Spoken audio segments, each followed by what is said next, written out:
Salut les amis, bienvenue donc dans une toute nouvelle émission que j'avais envie de lancer en webcam, en reportage. Comment dire, bon ça va pas être très imagé, c'est la première vidéo, voilà. Donc c'est les mystères du Nours, et oui tout le monde m'appelle Nours, donc voilà c'est les mystères du Nours.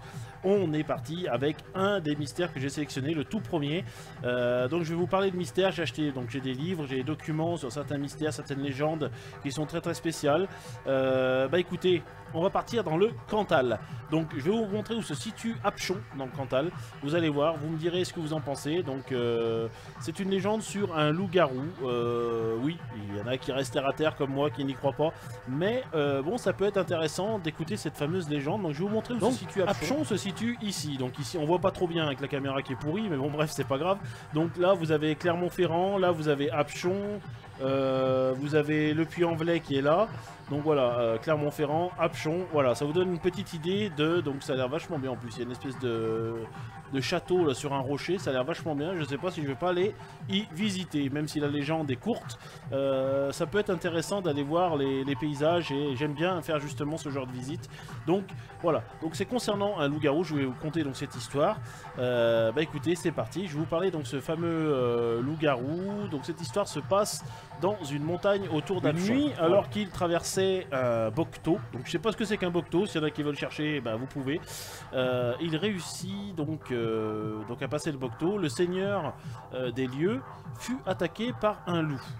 Fut attaqué par un loup, oui, pourquoi pas, parce que bon bah les loups peuvent attaquer si jamais ils se sentent vraiment en danger ou s'ils ont vraiment faim. Bon certes, mais bon même si j'ai très peu de... Déjà un loup qui attaque un homme, faut déjà en vouloir. Bref, c'est des animaux qui n'attaquent pas l'homme normalement. Donc on continue, avec l'énergie du désespoir, il réussit à se dégager après donc un terrible combat. Dans la bataille, il parvint à couper une patte de la bête et avec son poignard. Bon, il va avoir un sacré poignard parce que pour couper une patte comme ça, bref. Rentré chez lui, il voulut examiner son trophée bien sûr, qu'il avait dans sa besace, et donc il le sortit. Et la patte s'était changée en main de femme portant un anneau en or. Sur le coup, il reconnut sans difficulté la main, donc c'était la main de sa dame, de sa femme. Donc voilà, c'était celle de son épouse. Stupéfait, il se rendit aussitôt chez sa dame, donc à mon avis ils ne devaient pas vivre ensemble, et la trouva en train de soigner son bras mutilé. Elle lui avoua son état de garou, donc c'est pas de la famille de Monsieur Garou, on est bien d'accord, donc son état de loup-garou, et elle fut arrêtée et condamnée pour sorcellerie. Donc si ça date du Moyen-Âge, elle a fini sur un bûcher, parce que tout ce qui était sorcière et compagnie, ça finissait au bûcher, oui, c'est ça.